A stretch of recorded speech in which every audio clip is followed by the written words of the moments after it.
Hello and welcome back to the FSS Football channel and today's match watch along for Finland versus Belgium, of course.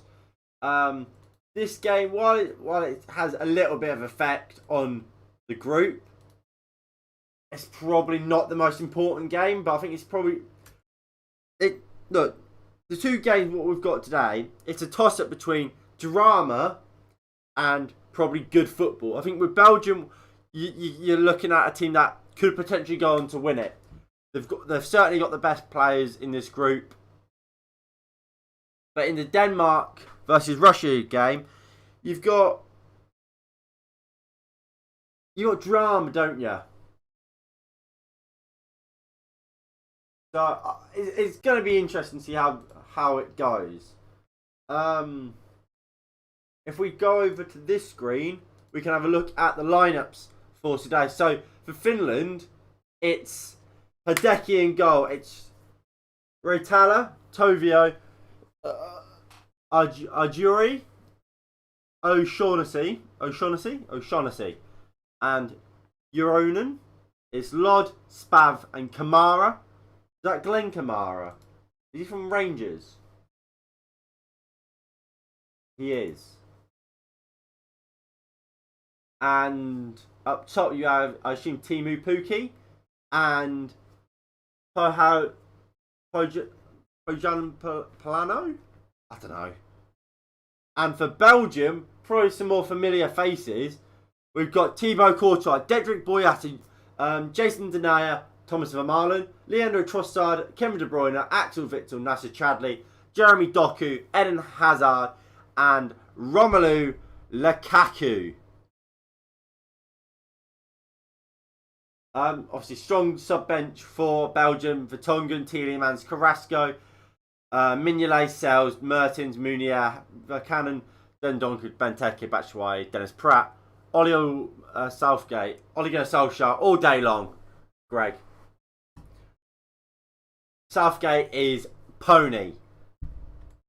I mean, obviously, like I was saying, there is two games going on today. Russia versus Denmark is the second.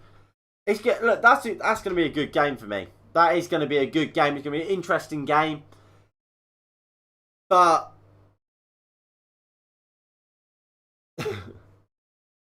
I really hope Denmark win. I really hope Denmark win that game.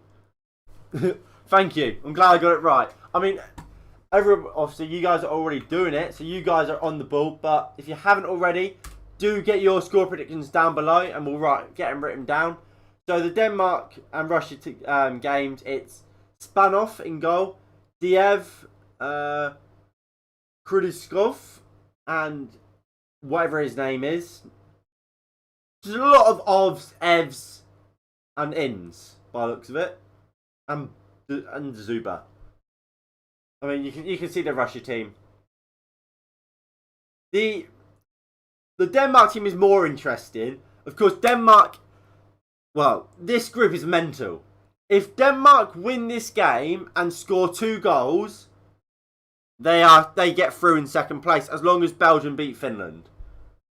So, Eddie, with your score prediction of 3-2 Denmark, Denmark are through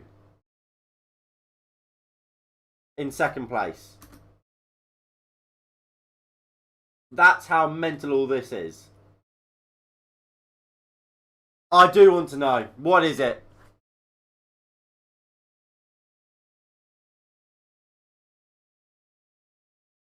Right.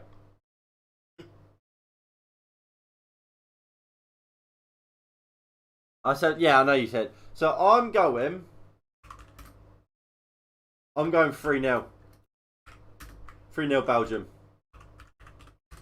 I don't like to kill the dream for Finland, but I don't see it.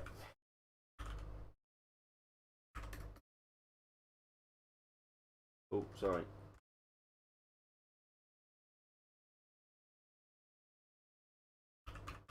I tell you what, Nico, you were surprisingly close. With the Germany-Portugal, you went 4-all. 4-2, weren't too bad.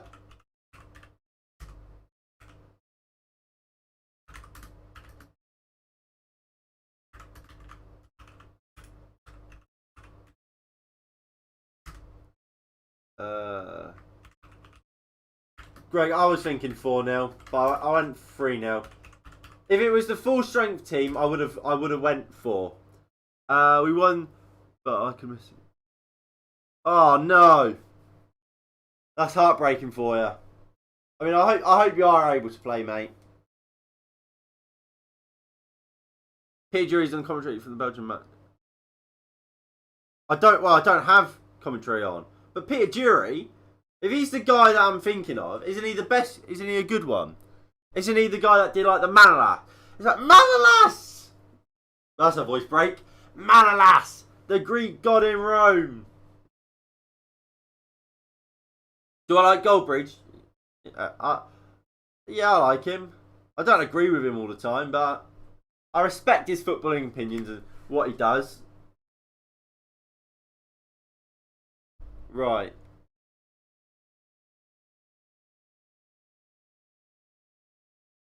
He's known as the poet of football. Yes. Right. So everyone takes the knee, which is good to see.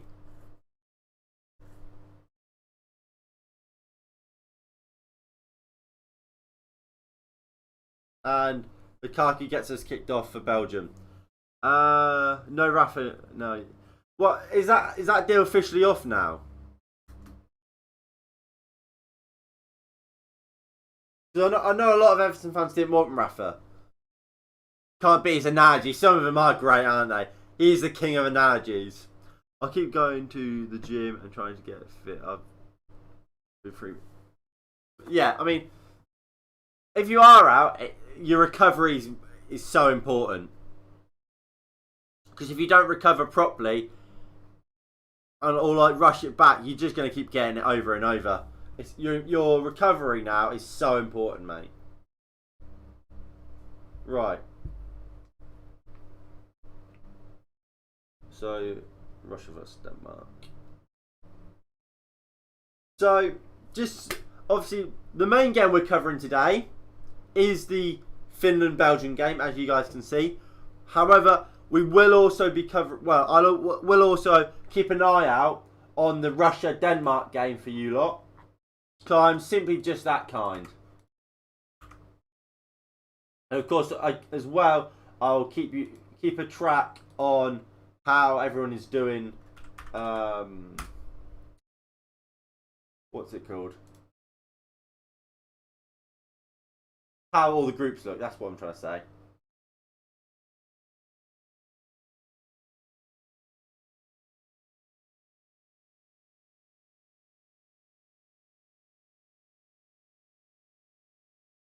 Right. Do you think it was a mistake selling Lukaku?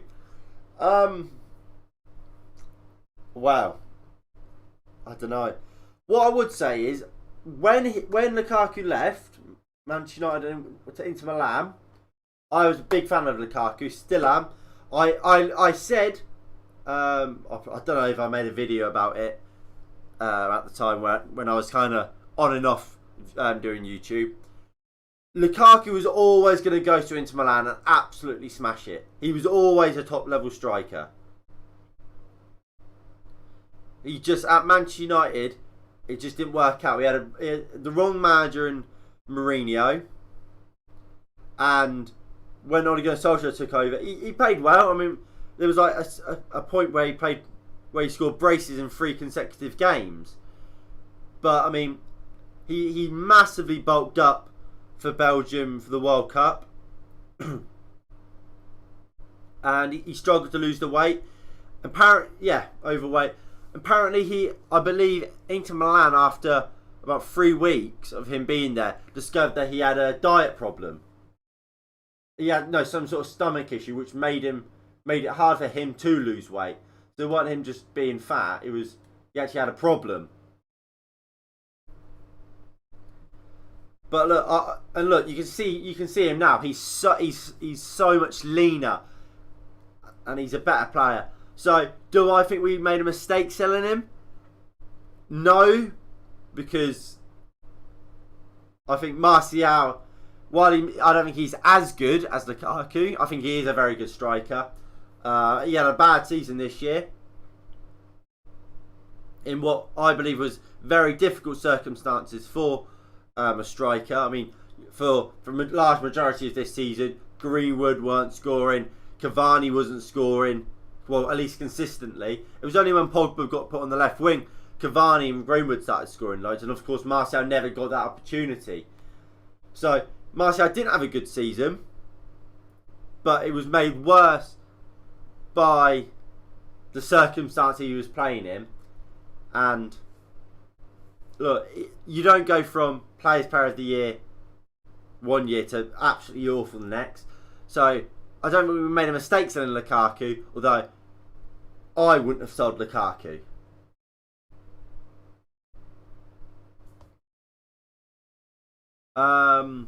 There was a fight, 4 reds and 3 yellows. 4 reds in the game, 3 for our team, still won by 12 points.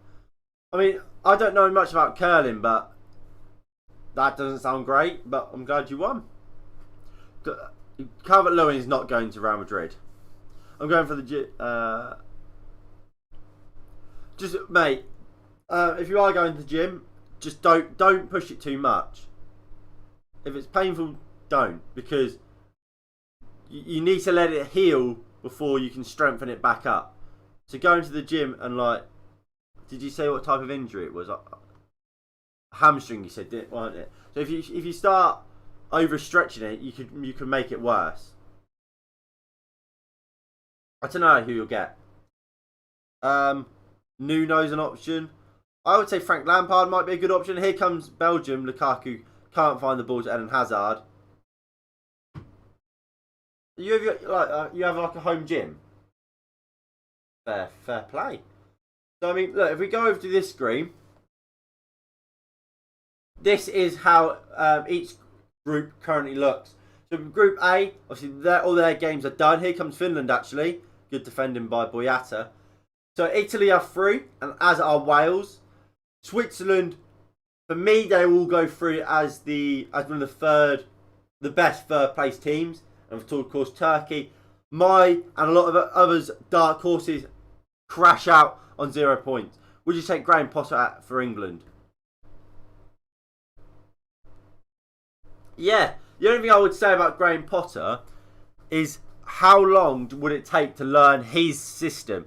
I think it's a fairly unique system, so I don't know how long it would take for England to adapt that with how little, obviously, time you get with an international team. But I would certainly take Graham Potter. But for me, I would be looking at Frank Lampard. I would happily take Frank Lampard. I'll take it easy. No, no problem, mate. I don't think Frank Lampard's the greatest manager in the world, but I would happily take Frank Lampard. I really rate Potter. Honestly, would. I really rate Potter as well. I think he's absolutely quality. Potter. Right, going back to the groups. So Group B, obviously, we'll go to Group C first because that's finished. So Netherlands and Austria are through.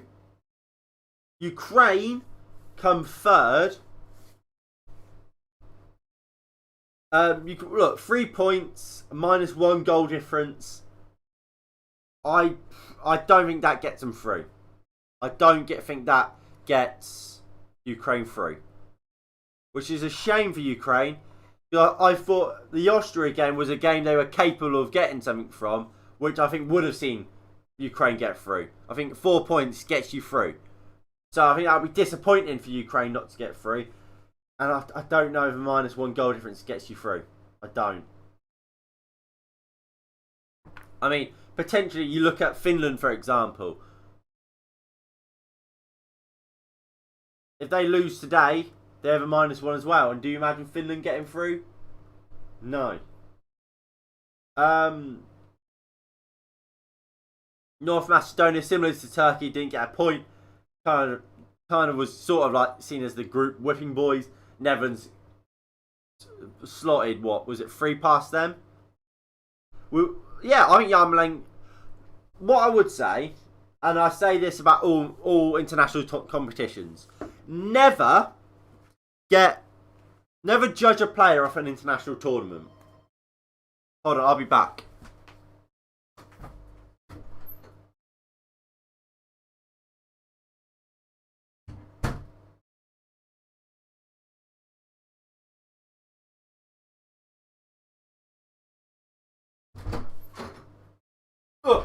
I'm back. Right, so what I was saying, I never judge a player of an international tournament. You look at the likes of Marcus Rojo, how Man United got stuck with him. We signed him because he had a good 2018 World Cup. Who else? There was another really good. I mean, Joel Campbell, for example, from who does he play for? Same as Navas, isn't it?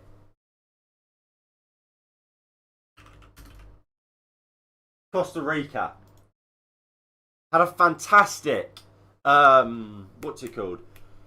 2014 World Cup, was it? He's a nothing player. I mean, Locatelli, he's been lighting it up for Italy for what's his name? For Sassuolo. And he already had players like Chelsea involved and wanting him. So it doesn't come as a surprise Locatelli's lighting it up. But players like Yarmolenko, there's a reason he plays for West Ham. He went to Dortmund after really impressing in Ukraine and for Ukraine. Was quickly sold off to West Ham for not being good enough. And there's a reason players like Gerard Bowen plays over him at West Ham. While he has impressed me, but players like Yarmolenko, they have what it takes to impress at a competition. It is that repetition and consistency that they miss and they lack. And a player like Yarmolenko, like I said, he's a player. And yeah, Giaccherini, he was at Sunderland. It's with Yarmolenko, literally, honestly, the moment of the tournament for me, I was saying, just literally, I said it as Yarmolenko scored his banger against Netherlands. I said, Yarmolenko is the type. Yeah, I'll get to it, mate. Yarmolenko is the type of player that can get the ball and score a goal from absolute nothing. And as soon as I said that, he did it. I will donate you a fiver if Ollie gets sacked. Well, I don't think he'll get sacked. He won't. If he gets sacked, it'll be halfway through next season. But even then, look, he's going to get a new contract. I don't know when, but he will. Thank you, Greg, mate.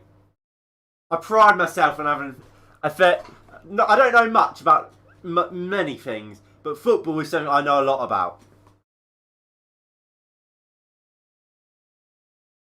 But yeah, international competitions, you never judge a player off. It's same with sort of like FA Cup runs and whatever. You can't judge players off what Ukraine's gonna have played 3 games. I mean, and look, you can flip that over, and you can say Yarmolenko's looked amazing. He must be fantastic, for example. But then you look at, let's flip it and say Harry Kane for England has looked absolutely dreadful. Does that mean he's a terrible striker? Of course it doesn't.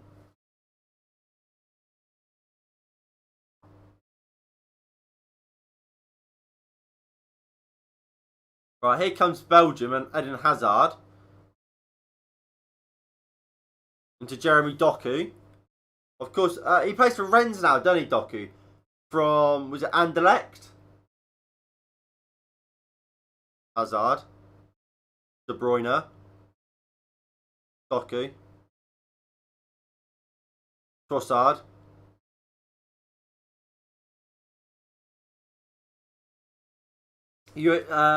I am. I can kind of see why, in the sense that I think Luis Enrique, he wants a goalkeeper that is very adept with the ball at his feet, wants to be able to play out from the back. And while I think David De Gea's ball skills ability in the ball has improved. I think probably Unai Simons is better. Although I do think as a goalkeeper, he is. I do just think David De Gea is better. I think David De Gea is a very good goalkeeper. I mean, but I mean, I'm not. I wouldn't say I'm terribly surprised. I remember Luis Enrique at one point had Kepa playing above David De Gea. I'm not sure Enrique is a huge fan of David De Gea.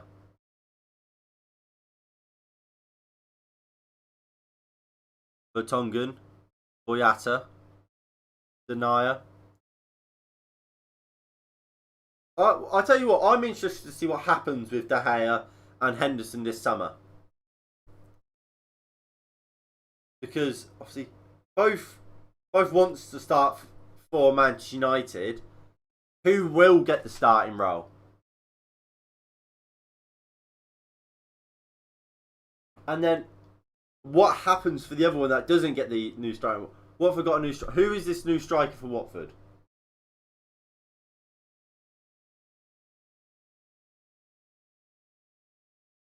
So, I mean, because one of them has to leave, don't they? I don't know who, but one of them will have to leave. Who's Watford's new striker?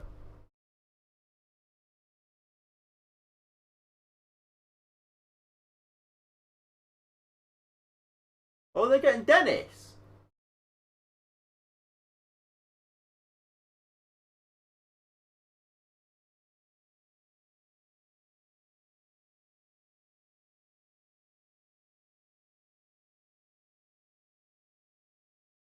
I quite like that Dennis from Bruges. He's quick, dynamic, can play off the wings as a striker. Decent signing at what, 23? He's a young player. He's a young player that could turn out to be maybe not on the level of an Ismail Sarr, but have a very similar impact.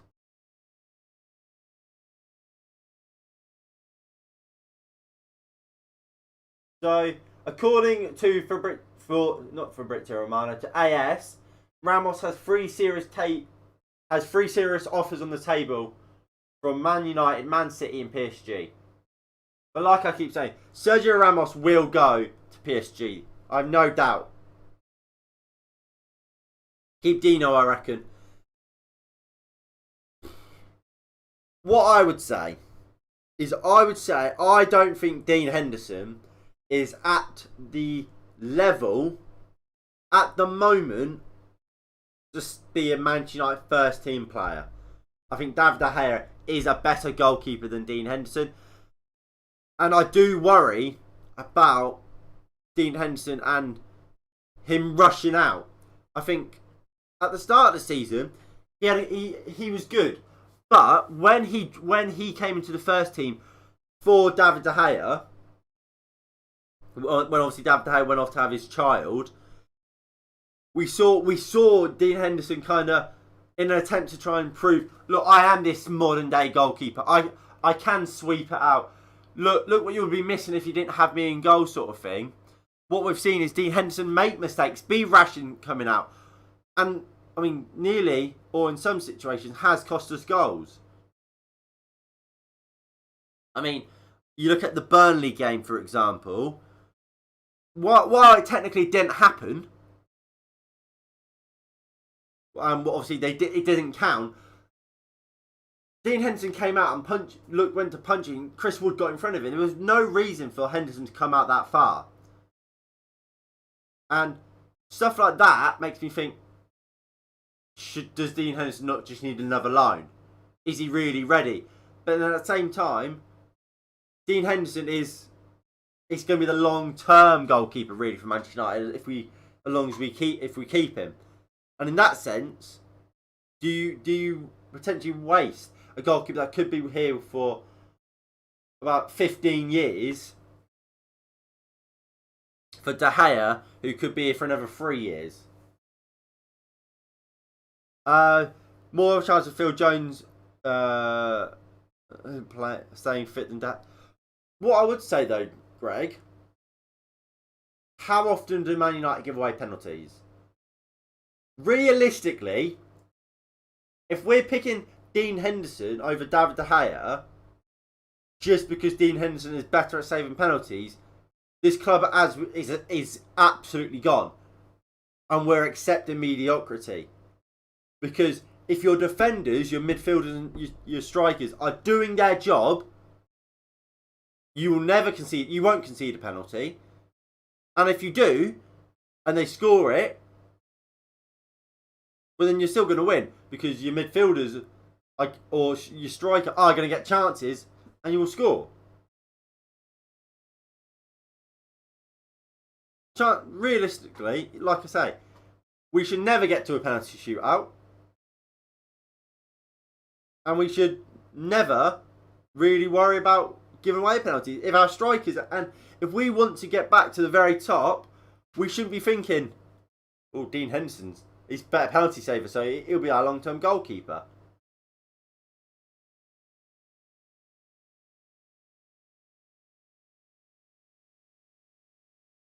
West Brom are getting the new Barnsley manager. I don't know. I don't know about the Barnsley manager. I don't really know anything about him.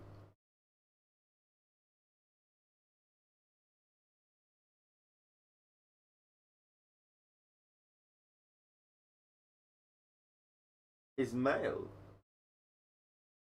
That's interesting.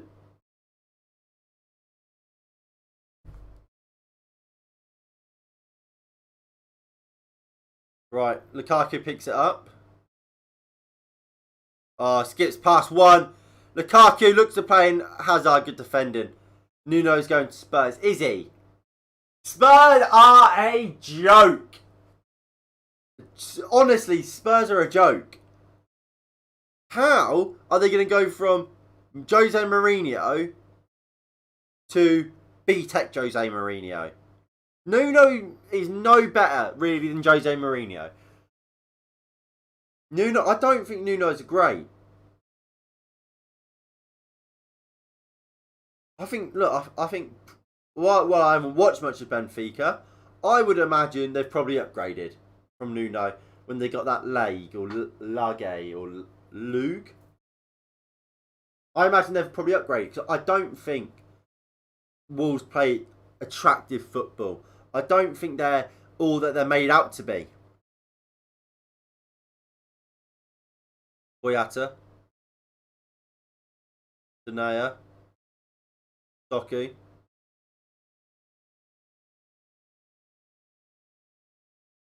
But the only question is, what good managers are there out there? I mean, Spurs have forward the bag, not getting Conte. When you're at Tottenham and you have the opportunity to get Antonio Conte, why on earth do you say nah? I don't want him. De Bruyne. Lovely play from De Bruyne. De Bruyne puts it across. Good defending by Finland. And they get it clear. This is all Belgium at the moment.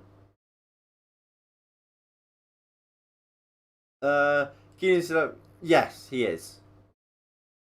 But PSG want him back on loan. Witzel strikes right at Herdecki.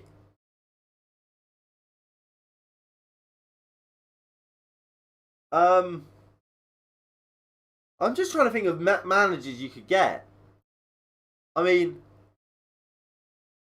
I do think.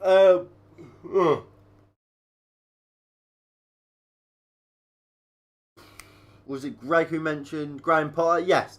When Graham mentioned Graham Potter, I think that would be a good manager for a Tottenham. I really do think Graham Potter would be a great manager for Tottenham. For Everton as well. And they can offer Graham Potter a large amount of money. Whether or not Brighton would want to let him go, and whether or not Potter would want to leave the project that he's got going at Brighton, I don't know. But I do think Graham Potter is a manager you look at try and get him, if possible.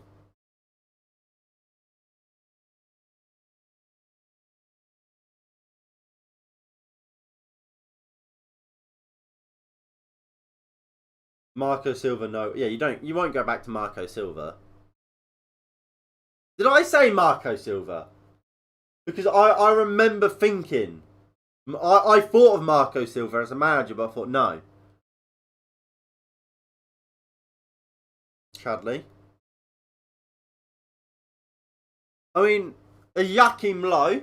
Obviously, he's leaving Germany, and Hansi Flick's replacing him. So maybe you try and get a Joachim Low. Whether or not he'll want to go to an Everton or a Spurs, I'm not sure. We need the Lyon manager. I don't know who the Lyon manager is. Is it Remy Gard?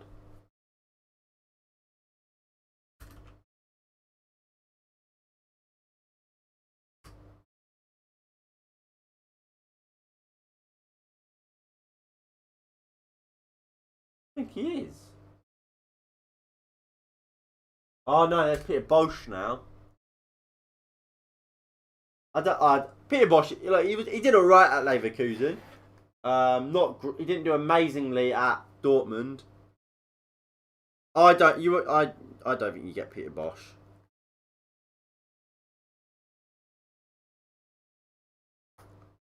With Everton, it's a weird one because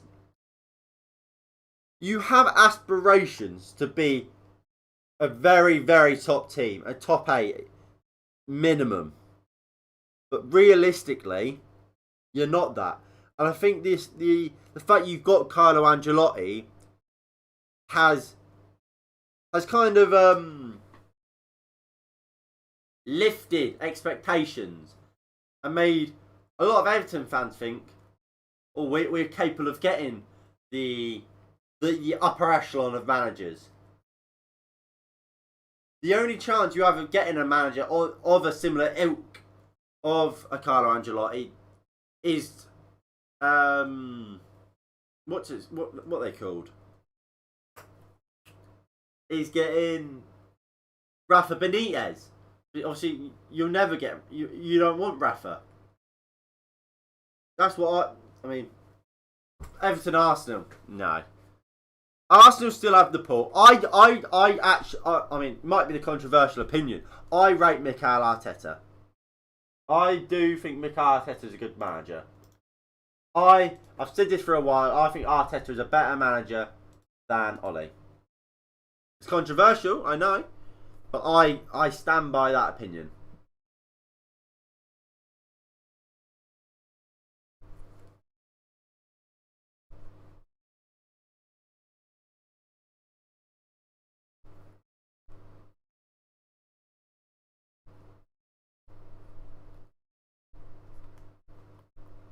Right. Finland have the ball at centre back.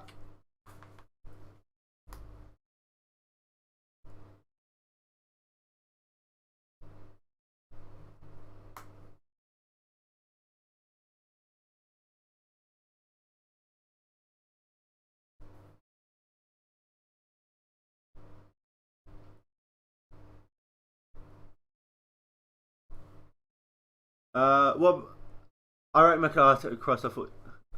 I do. I mean, look.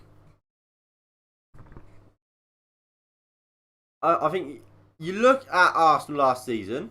I think you can. I can see what they're trying to do. I just don't think Arsenal have a good team. I think a lot of their players are madly overrated, and I think a lot of their players are mistake prone and let him down. I mean, you think about the amount of red cards that Arsenal team have got this season. Unbelievable amount. You think about some of the goals they've conceded. I mean, you look at when they played Everton, for example. I think it was Everton. Was it the Leno own goal or was it a Xhaka own goal in the end? When Leno just lets it go through his legs. That's you can say it all you want. That's an issue. Not with the manager. It's the players. I think David Luiz is a player that referees like to send him off. It's become the popular thing to give a David Luiz a yellow card or a red card for fouls or challenges that realistically aren't yellow cards or red cards. You look at the Wolves game, for example, when they lost, was it 3-1 in the end? In the first, 40 minutes, Arsenal could have scored 4 or 5 goals. They were absolutely all over Wolves. Just before half-time, David Luiz gets sent off. It's an awful decision. David Luiz is running back, and was it Daniel Podence? His leg accidentally caught Luiz's leg, and he got a red card. I've seen absolutely crunching tackles not get a red card. David Luiz hasn't even gone for a tackle. He's just running. Arteta rates Rob Holding over Saliba. I mean, look, some of his decisions are questionable. I've never said he's perfect. But I mean, look, not Mikel Arteta. Arsene Wenger rated Rob Holding, so there must be something in it.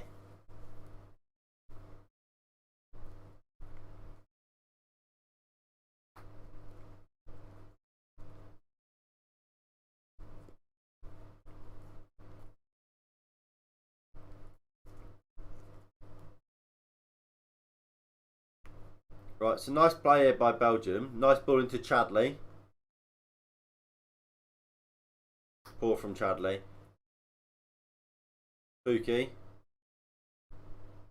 Witzel wins it up high. Witzel does well.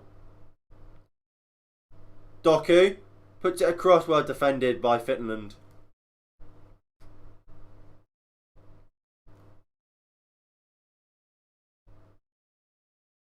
Kamara.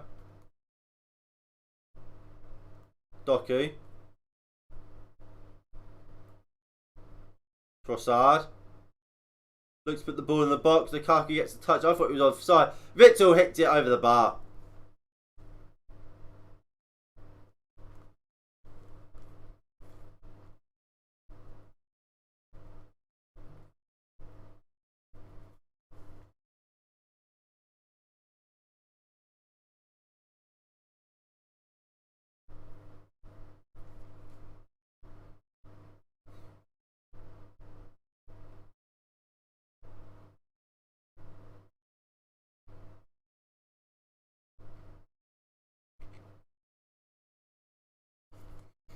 Adeki with a goal kick.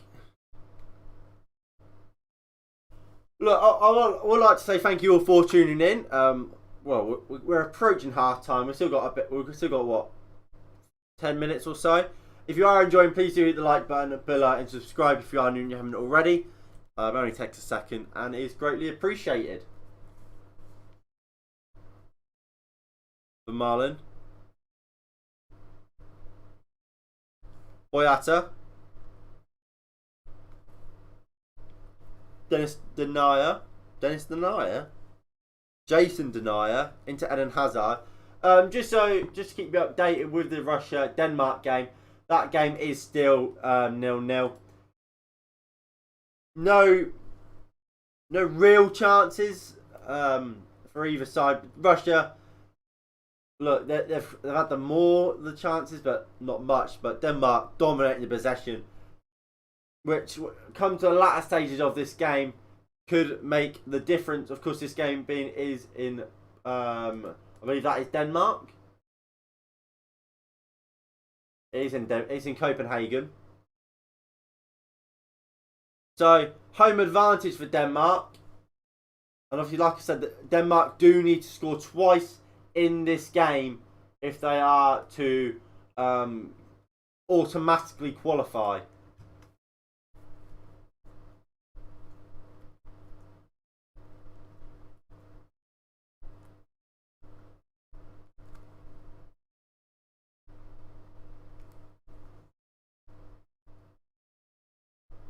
Doku. Chance here for Belgium. Doku, well blocked.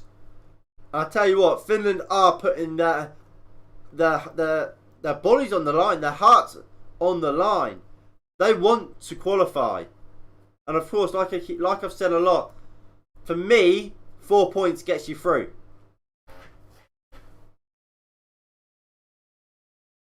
Cleared by Finland.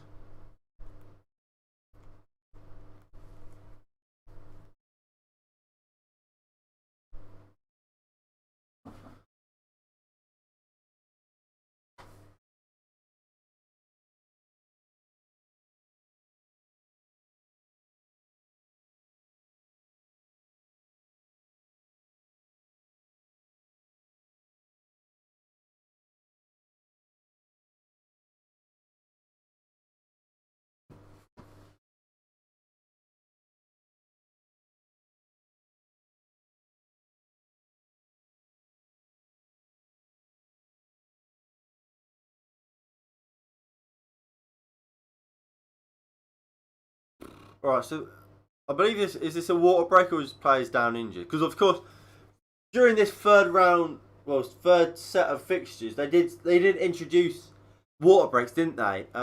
For cities or games in hot conditions.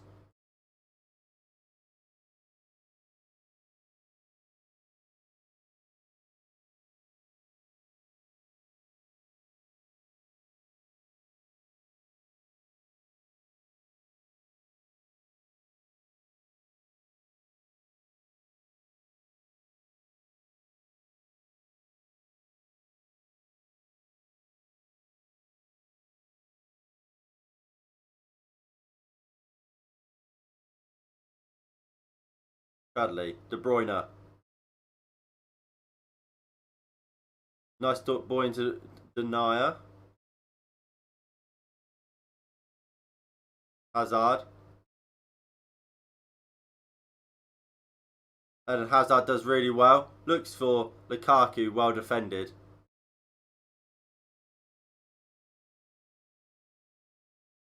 Denier.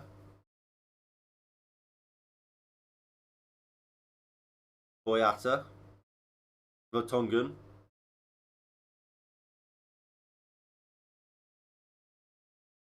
De Bruyne. Boyata.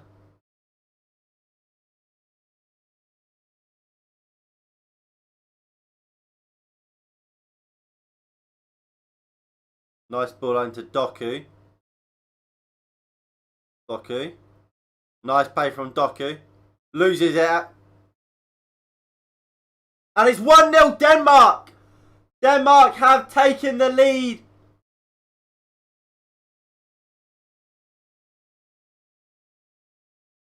And it's Damsgaard, I believe. It is Damsgaard with the goal. It's an absolute screamer. And look, that goal means so much for Denmark. Denmark now need one more and they will qualify. They have a chance of coming second. Of course, Finland, look, this game, you're right, anonymous guy, mate. Of course, the Finland game is the most important. For now, at least. Of course, if Finland hold on, they'll come second. But here is the goal. Oh my lord! Oh my lord! What a goal! So he gets the ball, edge of the box. He goes to the far top corner. Somehow he makes it, but not just does he make it. He expertly makes it. There's so much dip on the ball. Oh, it's a fantastic goal. Hey, who do you think is the best football player? What, in the world? Lionel Messi. Lionel Messi is the best football player to ever play the game and the best in the world.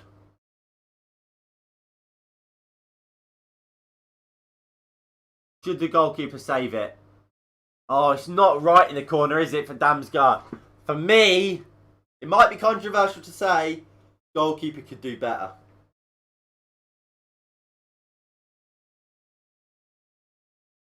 It might actually clip the bar.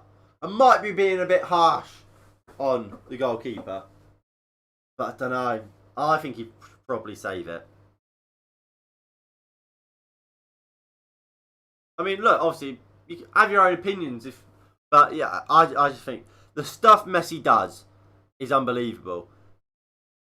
Look, I massively respect Ronaldo, everything he's done, but I don't see how Ronaldo is. Look, Ronaldo is for me probably the second best player to ever grace the game, but for me, Messi is clear of Ronaldo. Like the numbers from Messi are they're better. The only thing Ronaldo beats Messi at is just goals. But he's played 2 more seasons. He's played like 150 more games. Like Messi averages like a goal every game. Like they are so close goal wise. Yet Ronaldo's played, like I said, nearly like 100 more games. It's crazy. Leo Messi 10 exactly.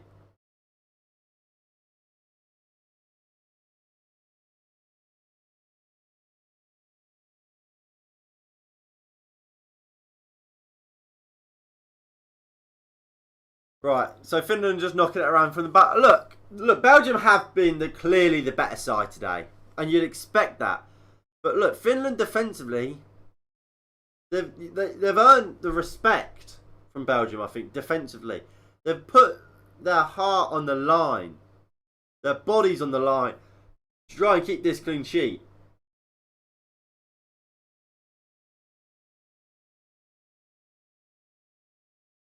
I tell you what, I could really do with a drink. I really could. I'll have to go at half time. But bloody hell, my throat is so dry.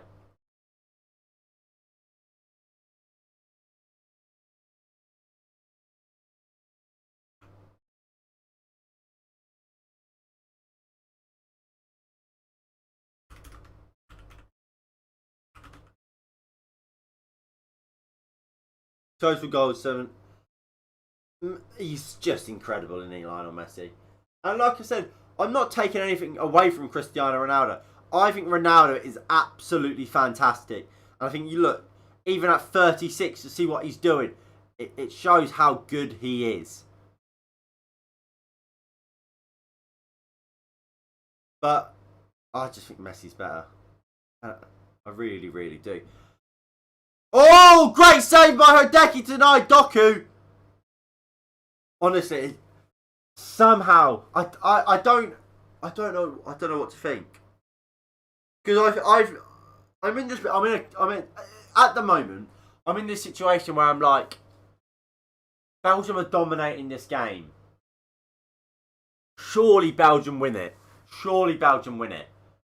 But at the same time, I'm thinking crazier things have happened than Finland keeping this game 0-0.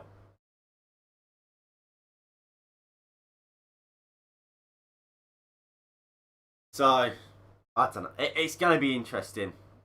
I think surely Finland can't do it. Surely. I know Denmark are leading 1-0. But look, actually, I haven't got up what that does for the tables. I know I've got the game beside me.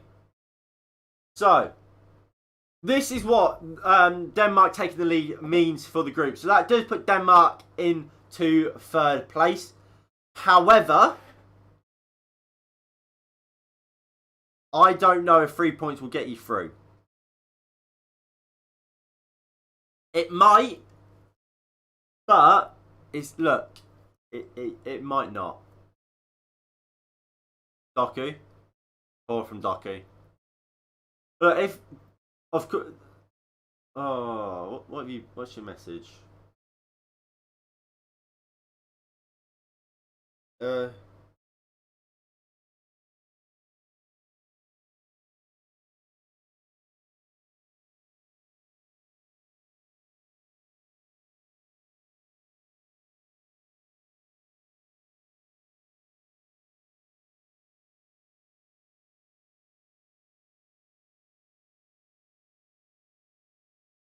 Thank you.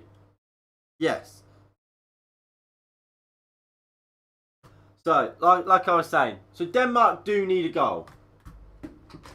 That is, if Denmark get a second goal, then they would top the group. Then they would come second in their group. Sorry. If, regardless of how this game ends,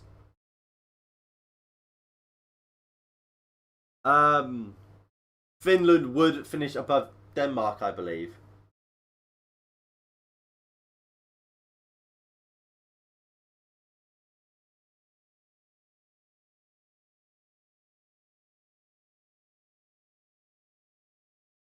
Boyata.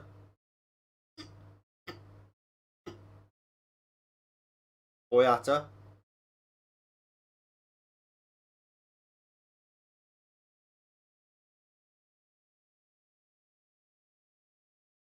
De Bruyne.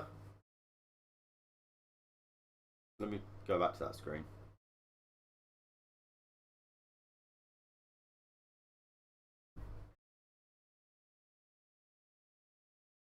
Trossard. Lukaku. Lovely ball to Hazard. He goes down. Finland player saying a dive. Hazard staying down. The referee says play on. Obviously, VAR will check it. I mean, we'll see the replay. It's not a penalty.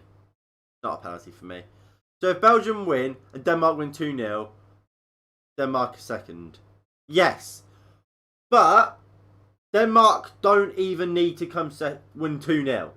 They just need to score 2 goals. So it could finish 2-1. But as long as it's 2-1 to Denmark, Denmark comes second.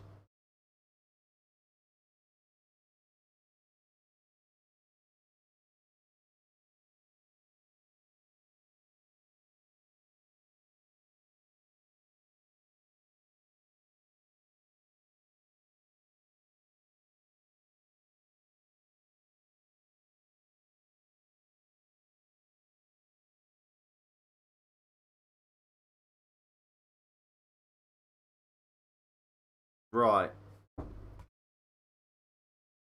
So it's half time in the Denmark-Russia game, and it's half time here now. So at half time, it's Finland 0, Belgium 0, and look, it's going to be a hard second half for Finland. The pressure is just going to keep on coming.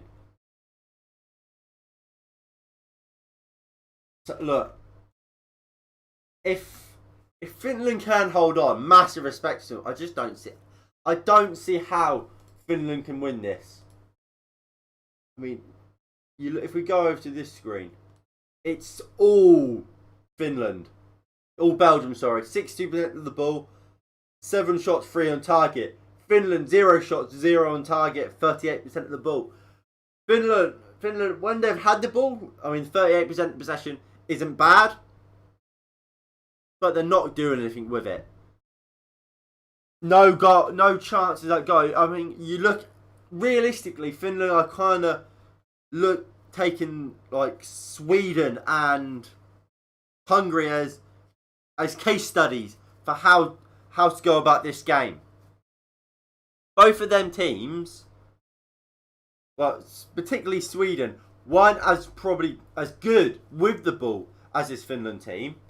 I mean, if I quickly check the Hungary game, I'm not quite sure how much possession they had against France. 33. So what's that? Slightly less.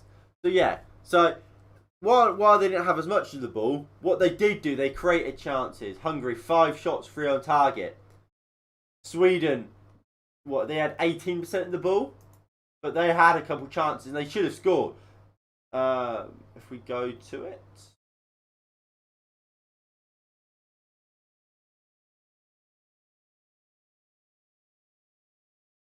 four shots, 1 on target with 14% of the ball. When they had the ball, they've done something with it. Finland haven't done that, and that's a risk for Finland because on the counter attack, when you are getting dominated so much, chances are you might concede. Of course, you might not, but you might. I mean, of course, Hungary conceded. Sweden didn't, and that was a task well done. Although I think that was helped by the fact I don't rate Morata. Ferran Torres didn't play long as a striker. Robin Olsen had a fantastic game, and Gerard Moreno, while he's a good striker, I don't think he's amazing. Belgium have Lukaku. They have Eden Hazard. They have goal scorers. They have De Bruyne, who can open up a defence like that. It's going to be really difficult for Belgium not to score. But look, like I said, my throat is so dry, so I'm quickly gonna go get myself a drink. I might get myself a snack. I'll be right back, and we can have a little bit more of a discussion about this game, and of course, we'll then get into the second half. So I'll be right back.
Right, I'm back. So I've just got back. Why are BBC talking about England? Which is something I don't get. Why are we on? Why are we always talking about England? Bloody hell.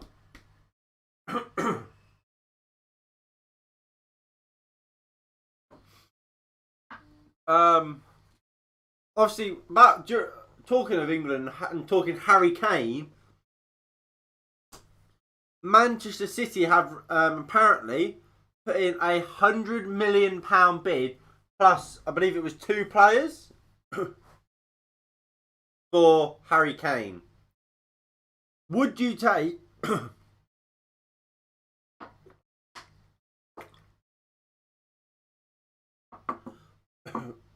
Would you take 100 million plus 2 Manchester City players for,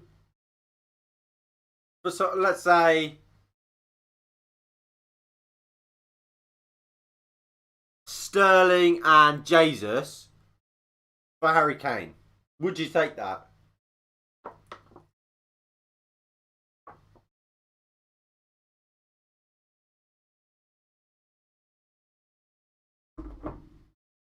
Brilliant. Because for me, if I'm Spurs, I probably do. Because Harry Kane is, look, I mean, I'll double check, but I think he's got, what, a year, 2 years left on his contract?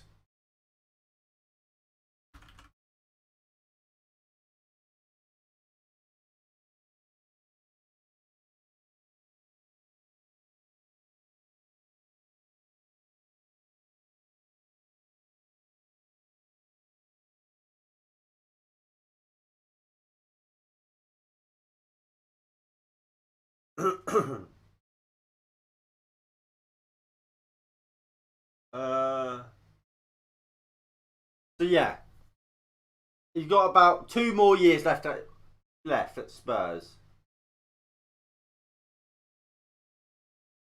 So from this point onwards, Harry Kane's value only goes down.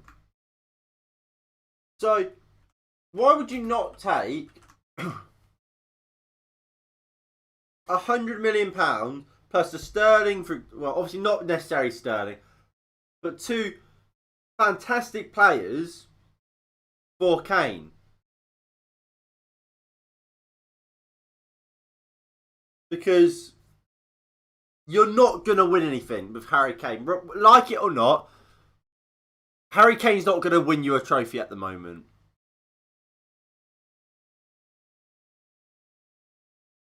I think you've got a glaring issues in defence, Spurs, that will stop you winning anything. Do you? I don't know. Well, I'll check on that later, Fazil. But yeah, I just think Spurs' defence are so weak. I don't know how much money Spurs have, but they need money. I think they can get. For example, you get 100 million, and you take Jesus from Man City. You've got your striker still. Obviously, you lose Kane, but you have Jesus up top. But what you do get, you get £100 million to spend on a new centre back. On, well, do they need a right back? On a right back. And instantly like that, they're better. They're better than they were with Kane because they've now got a more complete team. But I think none of that can happen until Spurs get a new manager.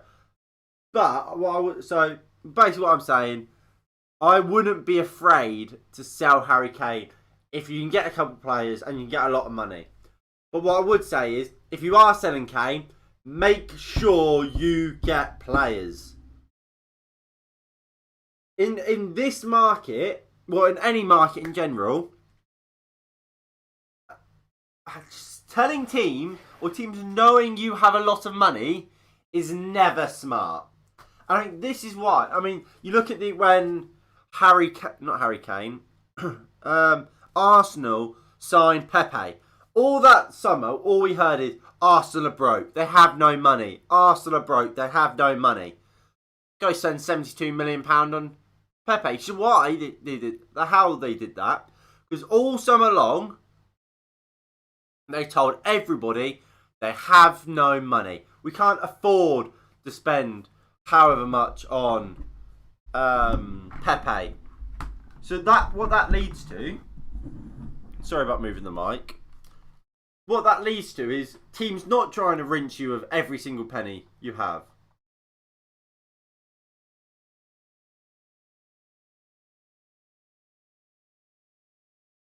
Kickoff's begun.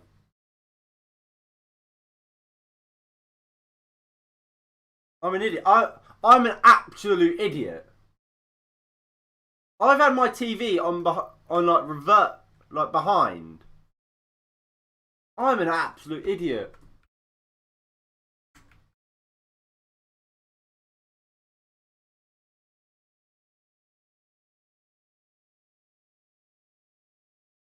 I've had my telly on after like on rewind for a little bit, so I was like 2 minutes behind. I'm an idiot.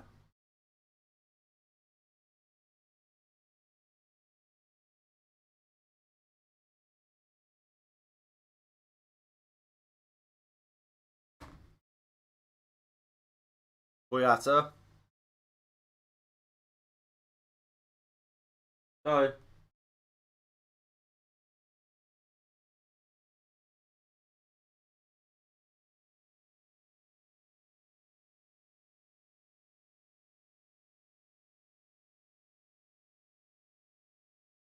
right. Alright, let me check. Ukraine. I don't believe Ukraine can. From what I'm thinking, I don't think Ukraine can.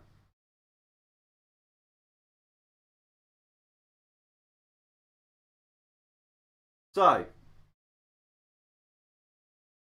I don't think. Well, I don't know. The goals for they've got 4 goals.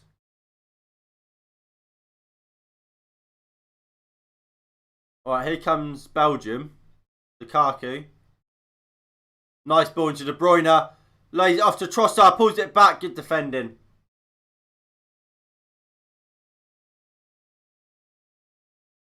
So, if we look through, so 4 points. So there's one of the places gone. That already above Ukraine. I mean, at the moment, if Denmark score a second, they'll go above Ukraine.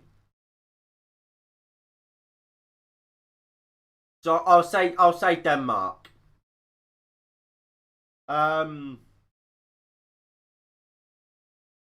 Croatia versus Scotland. I think Croatia beats Scotland, so that's the 3rd team above them.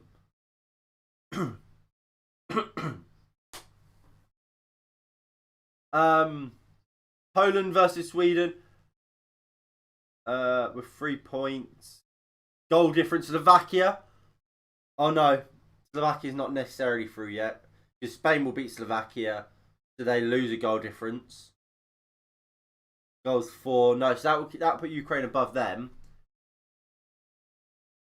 And Portugal versus France. I think Portugal make it. So that's for. I don't think Ukraine get there.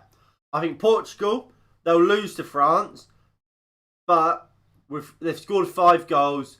I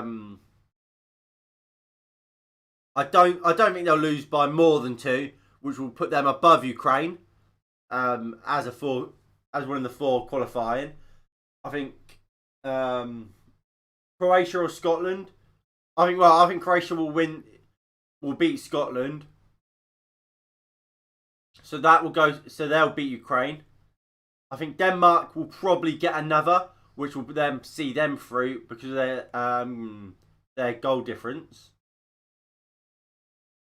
And obviously Switzerland are already through.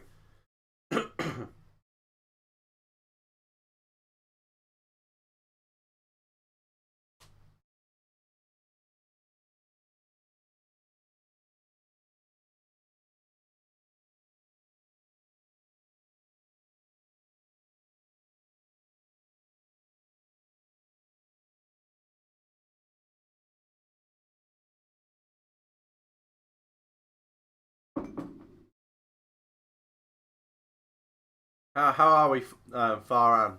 Or Farhan? Hazard. Jason Denier. Strikes over the bar.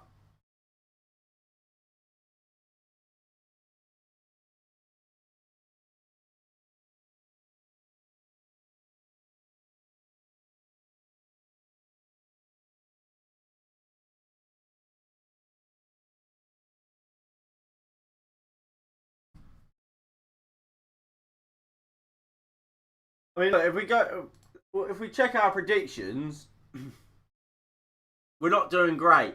I mean, I went 3-0 Belgium. That hasn't quite happened yet. Eddie's 2-0 Belgium. I think well, at the moment, that's the most realistic. But here comes Finland. Kamara does really well. Timu Puki. Kamara. Puki. Tackled. Here comes Jeremy Doku for Finland. For Belgium, sorry. They can't stop him. Good skill. Doku's in the box now. De Bruyne is there.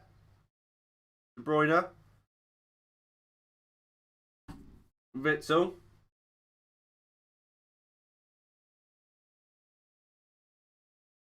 Hazard. De Bruyne. Edge of the box. Lukaku. De Bruyne.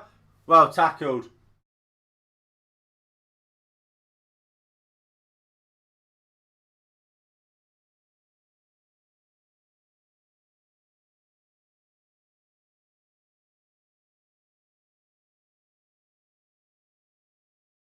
De Bruyne. Chadley. De Bruyne. I'll go 2-0, but in the one is really late. Alright, I'll get it written down anyway. Oh! Good defending by Finland. Lucky defending as well, but they get it clear.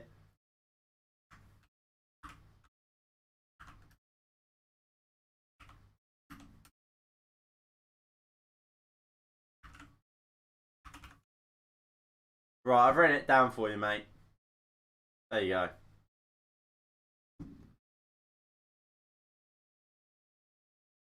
A ball comes in. Just, no, I can't. Well, doesn't really win it, but it's cleared.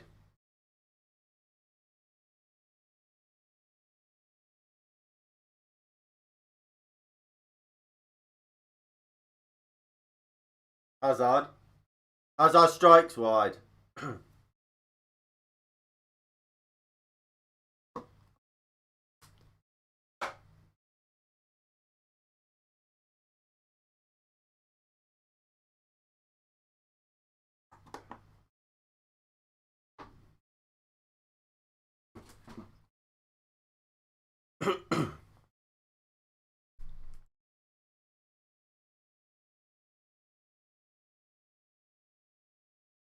Kamara, poor first touch, but he gets away with it. Here is Kamara for Finland. Hello, Lucy.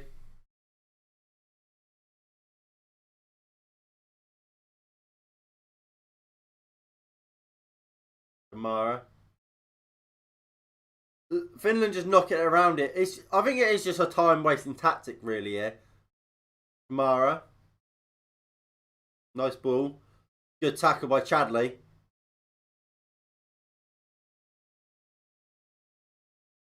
Finland with the ball.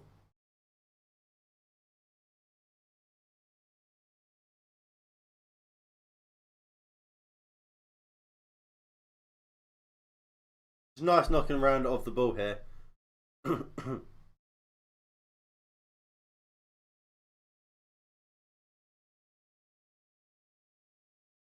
Denier clears.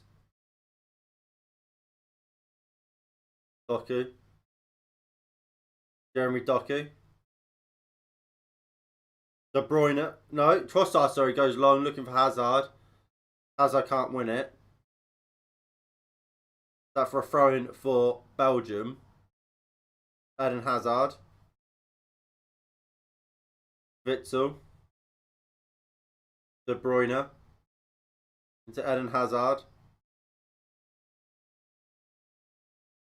Hazard. Witzel.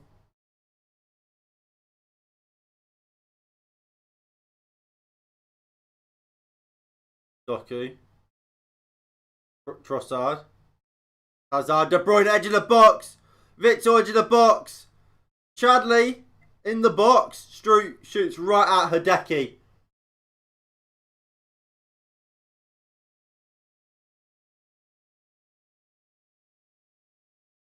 And look, I mean, Belgium, they continue the attack, but, I mean, it's a simple save by Hideki.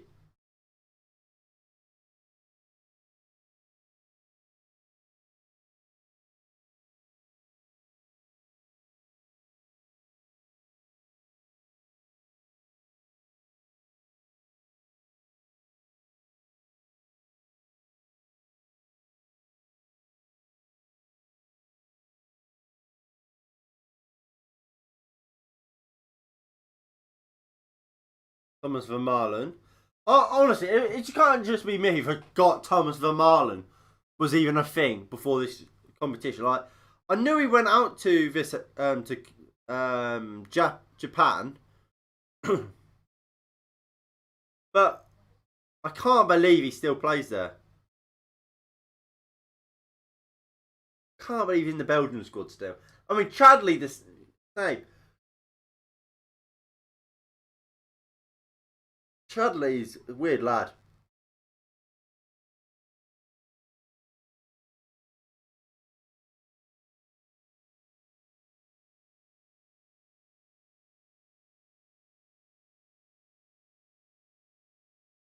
Alright, Finland go down the line. Denier heads clear. Chadley will pick it up.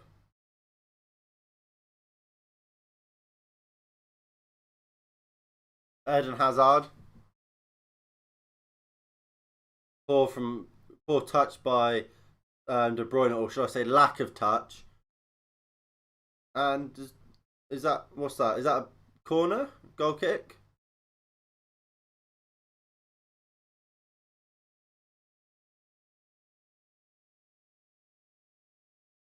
Corner for Belgium. Oh, Hazard! Straight at Hideki. He took the corner quickly there. Hazard was reacted, but straight at Hideki. Poor hit, really, from Hazard. And it's 2-0 Denmark! It's Josef Poulsen for Denmark! It's a mistake. It's a mistake from Russia. And what that means is, like I said, that goal will see Denmark, for me, qualify for the next round. And that goal makes this game all the more important. If Denmark now score, no, if Belgium now score, Denmark qualify automatically.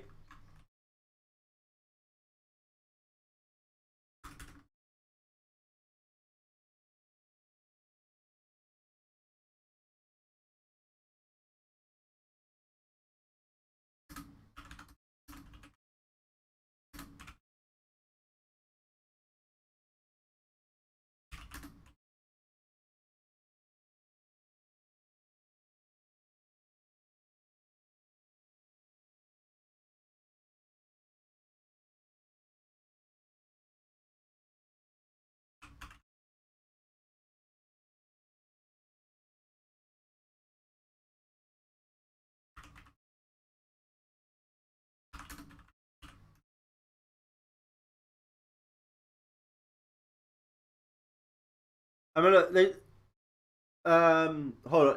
I'll get to that. I'm just watching the Denmark goal. It's a howler. It's a howler from Russia. They give it back to the goalkeeper, and it's such a bad ball that it goes to Poulsen. The goalkeeper's off his line. He's scrambling. He's diving across to try and get to it, but can't. And Poulsen taps in. Mental. And I agree, Greg. I think Doku has looked absolutely quality. I think there is certainly signs that he's not the finished product yet. I think at times you think and Hazard maybe doesn't do do that. But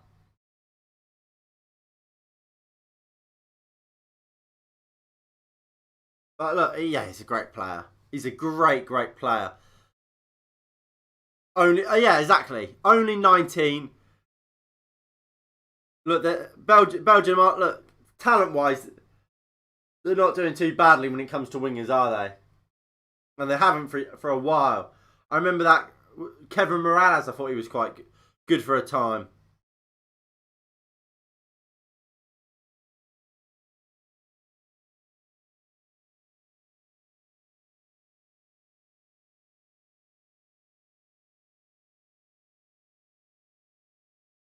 Right, here come Finland. Kamara looks for the ball to Teemu Pukki. Pukki gives it back to their number 20. Kamara edge of the box! Straight at Courtois, but that's better from Finland. Like I said at half time, when Belgium do break and do get chances, they have to look to take them. Romelu Lukaku. That's a Hazard. No, it's to Chadley, sorry. Puts it in, poor ball in. Well defended.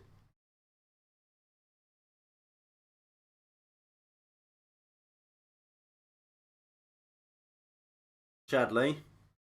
Witzel. Jason Denier.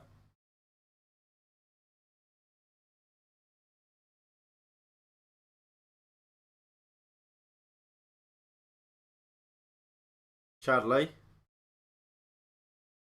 Hazard. Boyata.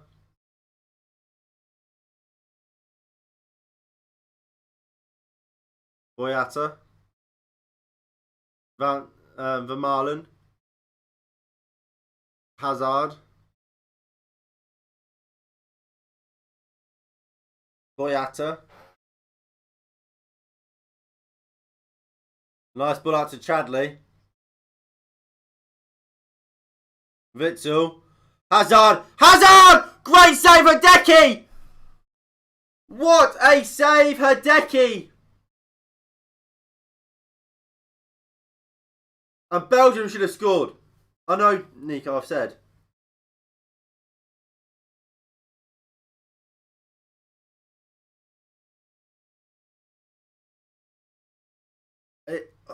That's an understatement. It's an amazing chance. And look, the more chances like that, they don't score Belgium, the more I think Finland are going to win it. Finland are going to get something.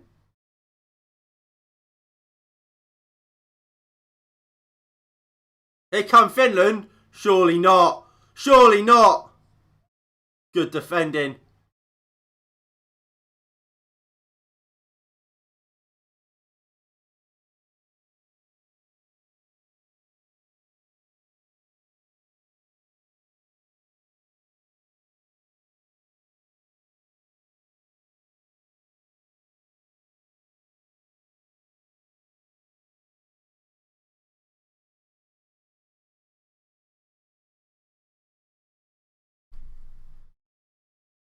Science open. Yeah, I mean, Belgium are really going for it.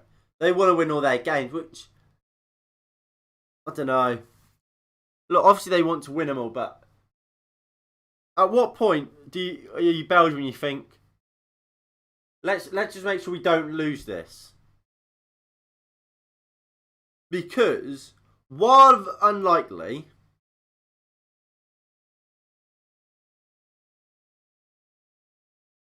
there's a possibility of them coming third. I think there was. No, they can't be. Lukaku's in here! Lukaku scores! And that's heartbreak! Heartbreak for Finland!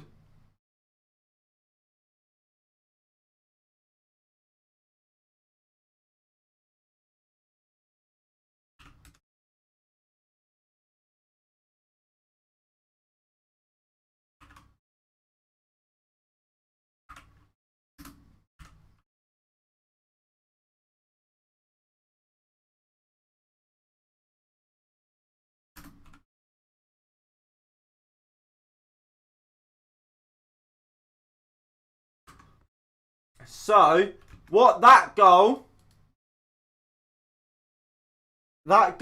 sees Denmark move to second.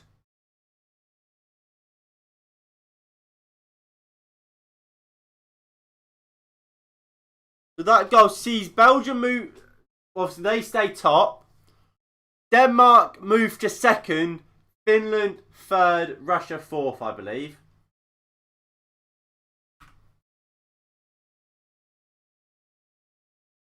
I mean, they're checking VAR.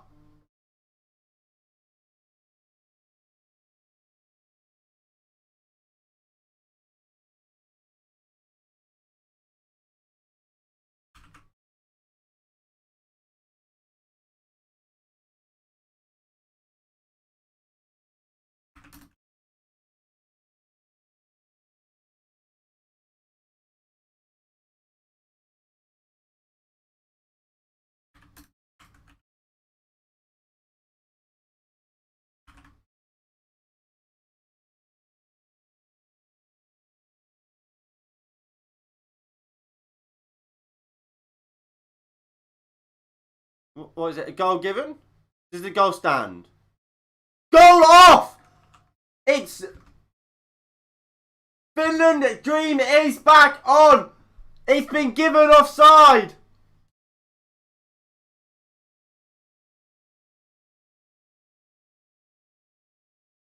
Offside. And Denmark have given away a penalty. Oh, that's shocking for Denmark. In a minute that would have taken them second, they've given away a penalty. And they've had a goal disallowed.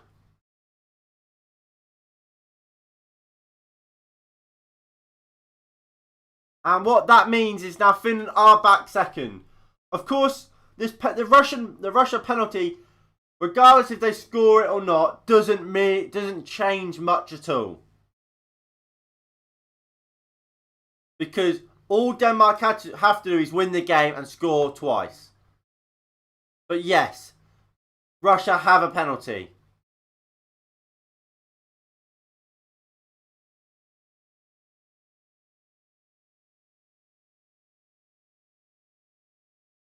Here comes Doku for Belgium. Good defending by Finland.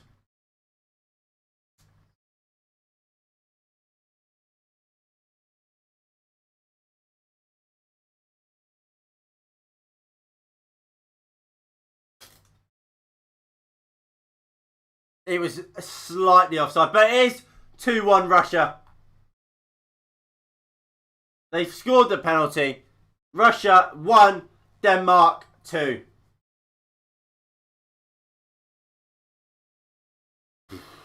The Zuba with the penalty. Smashed down the middle. Classic shithouse penalty. Honestly, if I had to guess where Jazuba would go, down the middle is exactly that. Long ball, denied as well.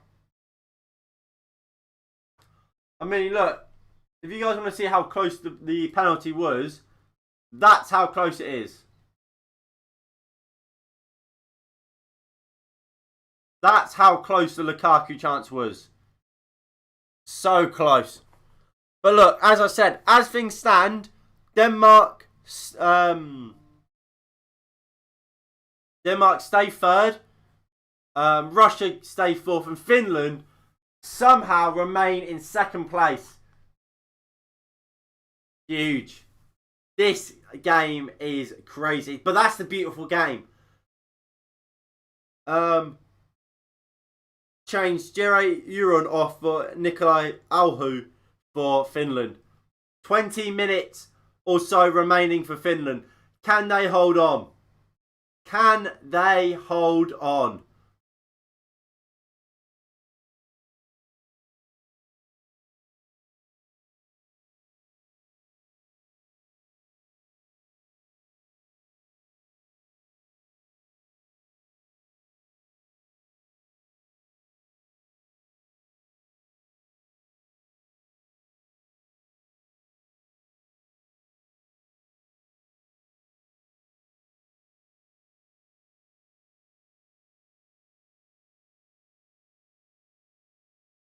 Cross-side as well, defensively. Finland have the ball. Slight little attack going in. Nice ball out wide. Kamara, good run in. Ball comes into the box. Force the man at the back post. Can they get a good ball in? Poor. Trossard clears. Doku does well. Wins a free kick. That's really good. Really intelligent play there by Doku. Gets his body in the way. Takes the foul and goes down. Good defending by Jeremy Doku.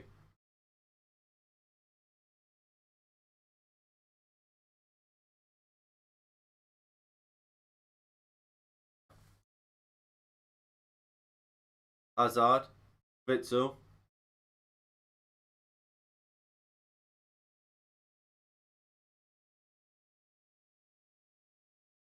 Trossard.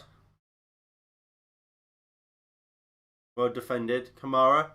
Trossard as well. Doku. Lukaku. Lukaku strikes. Well blocked. Doku picks it up. Hazard. Finds Chadley. Header clear.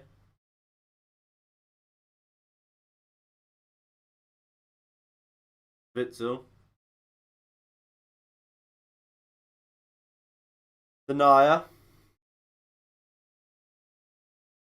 Trossard.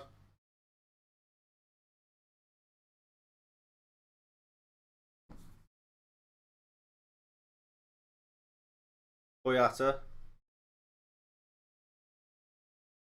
De Bruyne. Witzel. Good defending by what's his name? Witzel.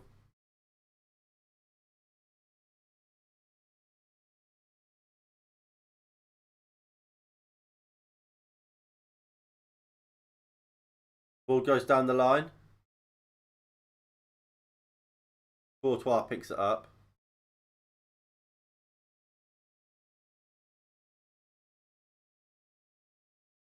Chadley. De Bruyne. Vermaelen. Doku. Chadley.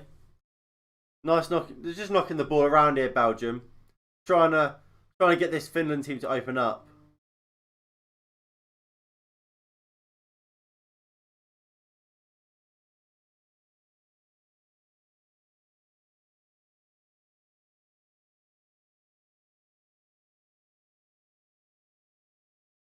Doku does really well. Puts the ball in. Well defended.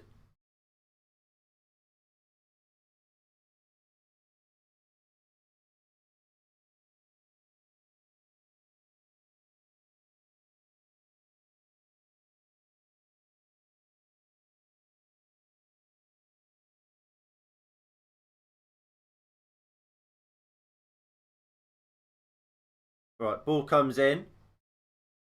Vermaelen off the ball, it's in! Thomas Vermaelen scores. It's going to be an own goal.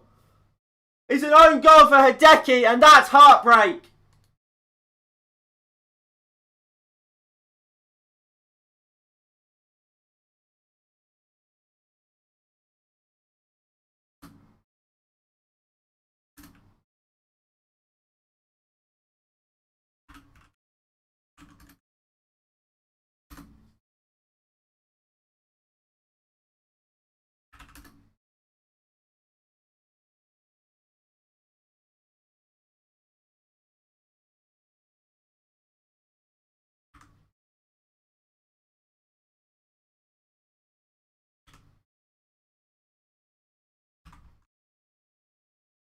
And what a moment that is. Hideki, he's had an absolutely world-class game. He's had an absolutely unbelievable game. Belgium, Hideki. So many saves. And now Finland, now they've conceded. Denmark move to second.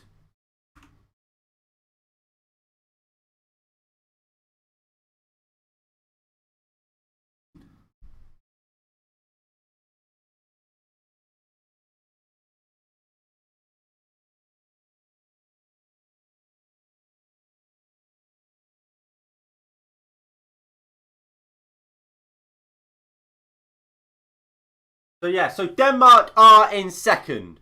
Can we see the match? Or is it Reese? Well, of course we can't. It's on BBC. I'm not allowed to put the match on. Because that's illegal. So, Belgium are first. Denmark are second. Finland are third. Russia are fourth.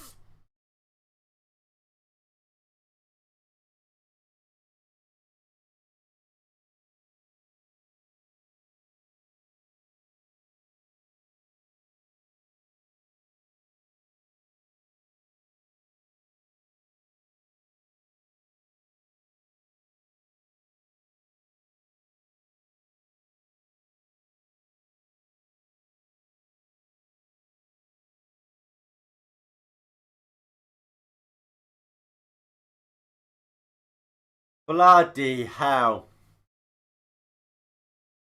Denmark, as it stands, go through.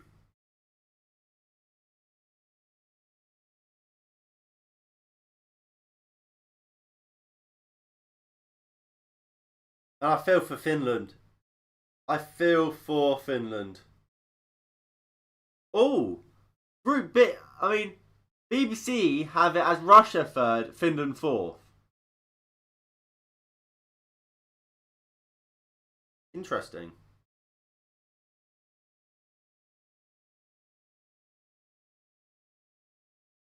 Oh, lovely play. Here is Teemu Pukki. Can Pukki scored? Well blocked by Denier. Can Finland get hold of it?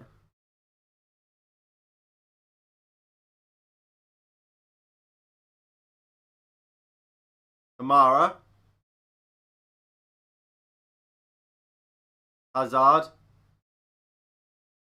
Wins a free kick.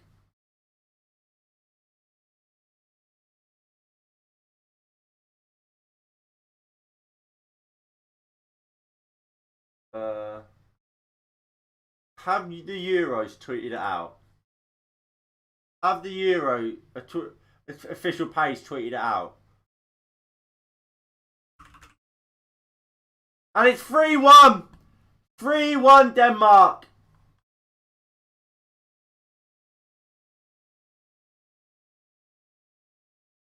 It's 3-1 Denmark.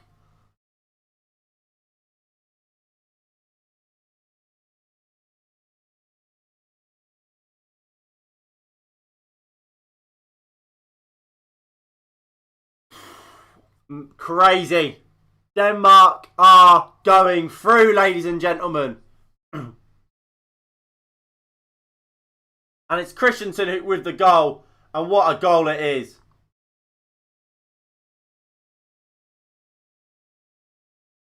I mean, I'll watch it here. So, it goes up for a throw-in.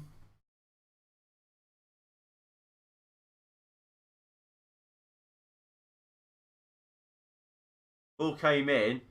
Had a good save on a goalkeeper. Ball came back. Another great save. Cleared. Oh! Oh my God! What a goal by Christensen. So the goalkeeper made a really good double save. They pass, they clear it, and outside the box. First time Christensen hits it, and like an arrow into the top corner. And the Denmark fans run over to Christensen. Russia 1, Denmark 3. And that will see Finland out. That will see Denmark top, will come second, and that will see Russia probably go out. No, they are through. As it stands, Denmark are second. That is the state of Group B. Denmark are top, are second.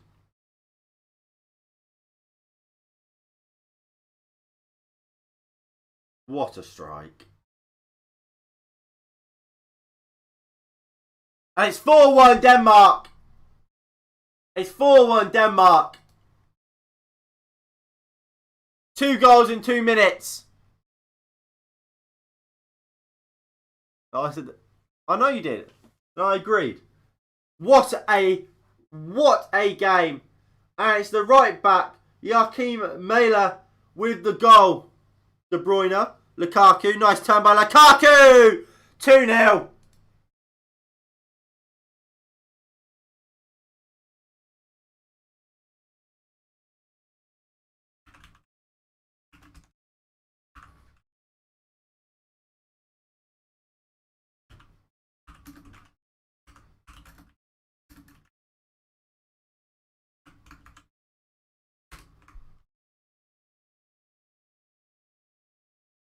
It's De Bruyne an assist, I believe. And look, it's heartbreaking. Oh, it's fantastic by Lukaku. Lovely turn. It's a really good goal by Denmark for the fourth. No, it's 4-1. Nico, it's 4-1. I know it's 4-1. I've just seen the fourth goal go in. 4-1. It's 2-0 Belgium.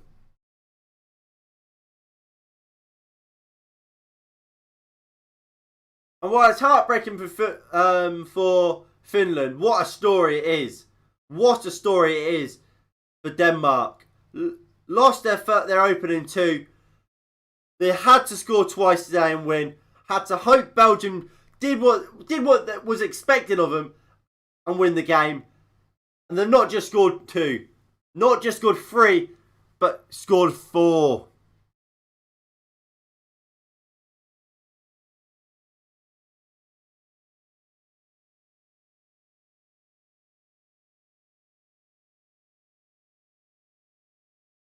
And what's nice to see, Joachim Mæhle dedicates his goal to Christian Eriksen, going like that, like that.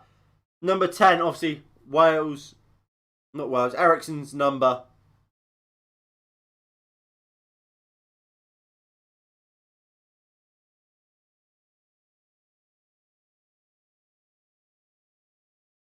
But look, Finland will attack. They have to now. Yeah. As long as they win and Finland don't win, as long as Belgium win and Denmark win, no matter what the scores are, Denmark are through. So Russia are bottom, Belgium are third.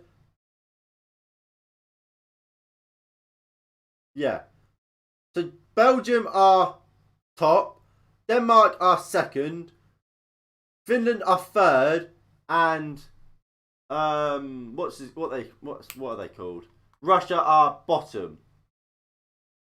-2 goal difference means Finland won't make it through as one of the best third place sides, unless they can get something in. Unless somehow they can get a couple goals, which is not going to happen. Christian Benteke now comes on for Romelu Lukaku.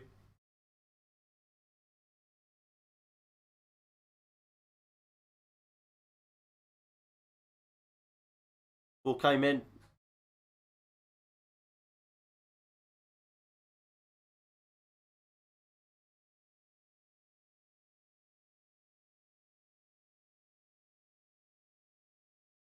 Lukaku. Here comes Eden Hazard. Hazard shoots wide. Wover.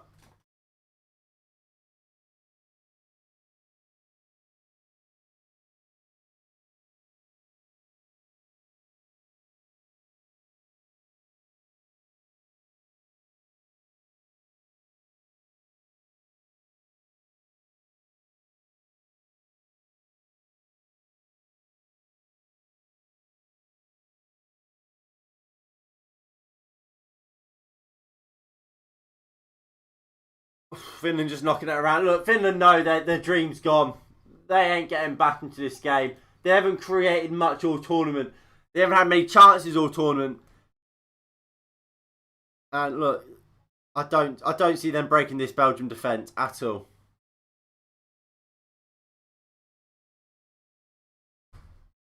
Here come Finland though.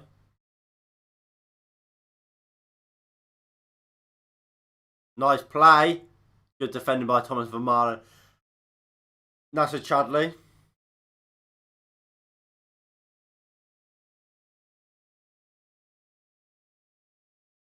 Do you agree with Hazard? Yeah. I think Doku's probably been Belgium's best player. I think he's looked really good. With how this looks, Switzerland definitely through. Switzerland are through. I've said this throughout the tournament. 4 points will get you through. 4 points will be more than enough to get you as a third place team. While not mathematically, technically, Switzerland are through. England are through. Like I say, 4 points will be enough to get you through as a third place team. It's the teams with 3 points that will be the issue. Teams like a Portugal, for example, how they get on. I think yes, but no. Well, obviously we're not technically, but like I say, 4 points will be enough. I think we are through, but you don't want to risk it, do you? Plus you want to come top. But yeah, I would say England are through.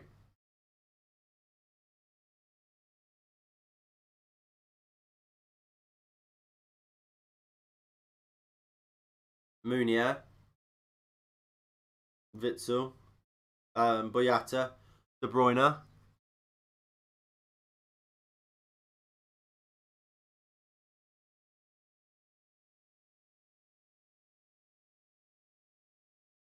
Witzel.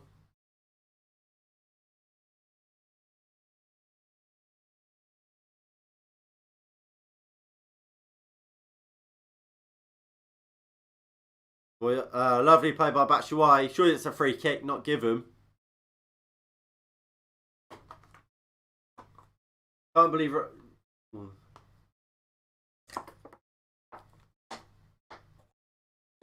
The thing is, Russian. I think they kind of had to go for it in the second half. Oh, good chance for Finland. No, well defended in the end by Boyata and cleared. And look, with Denmark, I think Denmark beat Finland if given the game again. But it was simply because of obviously everything that went on that day. I just don't think they were in the right position to play the game. But look, Finland. What's your thoughts on the League United kit? Nothing special. I don't like the sponsor. I've always said I don't mind the Chevrolet. I mean, I've got a Chevrolet kit on now. I don't mind the Chevrolet. Did you see the stat where we had 3 shots on target in our 2 games? Yeah, I did. We're awful. Gareth Southgate is an absolute joke of a manager. I don't know. He's living off a lucky World Cup. That's what he's living off. But I don't think he'll get sacked. The FA don't have the balls to get a proper manager in. Get a Frank Lampard. Get a Graham Potter. Get a manager that will look to attack, use our best players, and who has a system.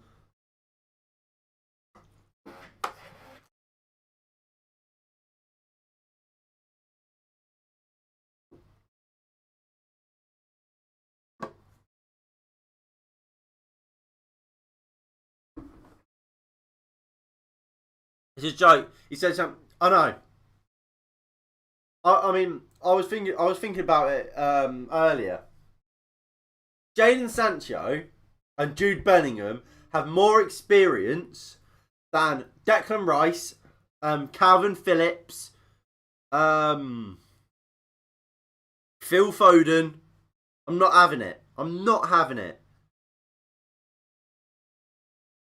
Jadon Sancho went to a foreign country as a teenager to go further his career, has dominated Champions League games and been man of the match in Champions League games for years. Some Finland bird has come on the pitch. Well, it might be Danish. No, it's in Russia. Some Russian birds come on the pitch. Streaker.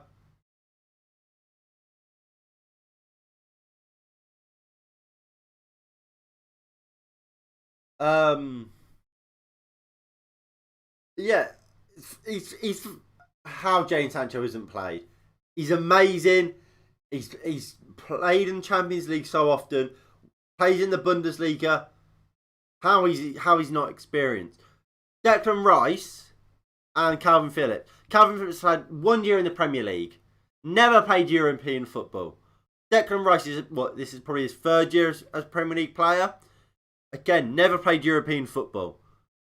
Yet are seen as experienced enough. But Jude Bellingham, who's played in the Championship, played in the Bundesliga, played and has been absolutely fantastic in a Champions League game against Manchester City, the best team in the Premier League. Again, not experienced enough.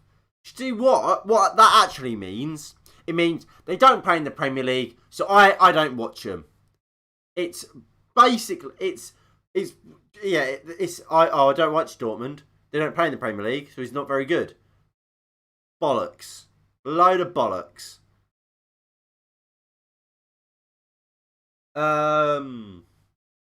Would you have Wan-Bissaka over Trips? Yes, I would have taken Walker, Trent, and Wan-Bissaka.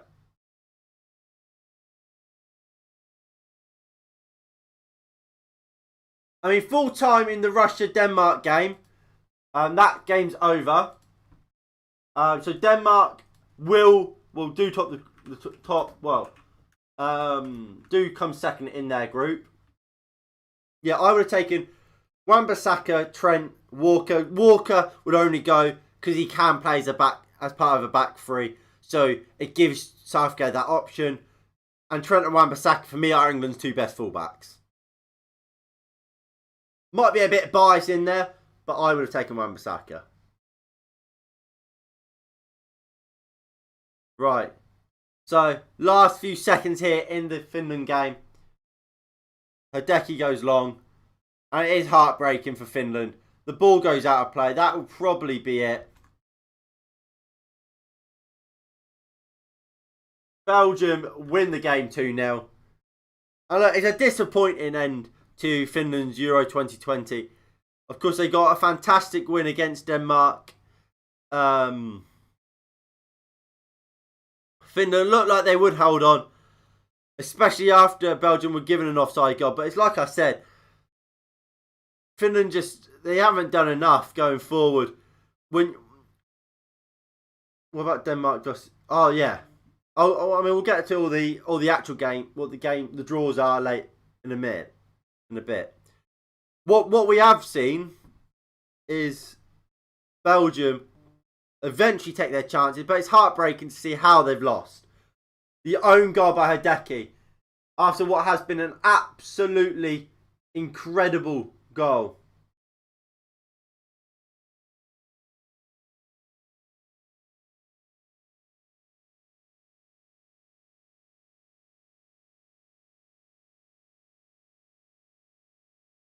Cheers for the live stream. Have a good evening. You too, Greg, mate. I'm glad you've tuned in, and I hope you enjoyed, mate.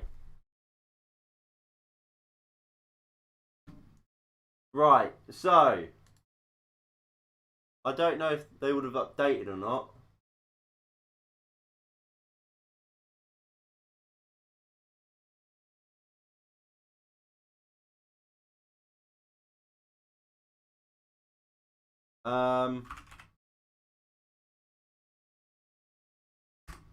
Right.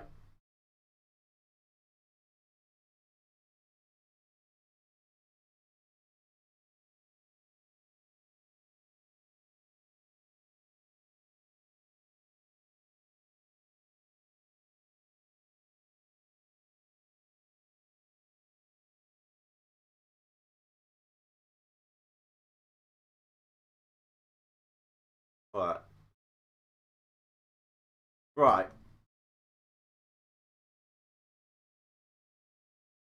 So this is how it's going to look. So, like Nico said, Wales will take on Denmark. Italy take on Austria, and we don't know for Netherlands yet. So, I think that gives a really good chance for Wales to get through. Well, if Wales get through, I don't know who then they would face. But look, I think Wales versus Denmark is an interesting game. I do. And look, they've checked the score. Denmark finally know they're through. Great to see it.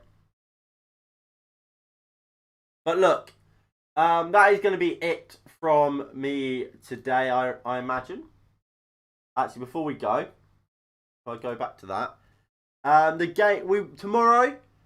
Obviously, we have England versus Czech Republic. If I am streaming tomorrow, of course that will be the game I cover. Then I will be covering the Spain versus Slovakia game and the Portugal versus France game on Wednesday. But look, that is going to be it from me today. If you have enjoyed, please do hit that like button, below, and subscribe if you are new and you haven't already. Of course, we will be here covering all things Euro 2020 until the end of the tournament. And we'll be hopefully watching my nation, England, go all the way. Although, is it likely? Probably not, but let's hope we can. Like I said, thank you all for watching, and I'll see you all in the next one in a bit. Peace.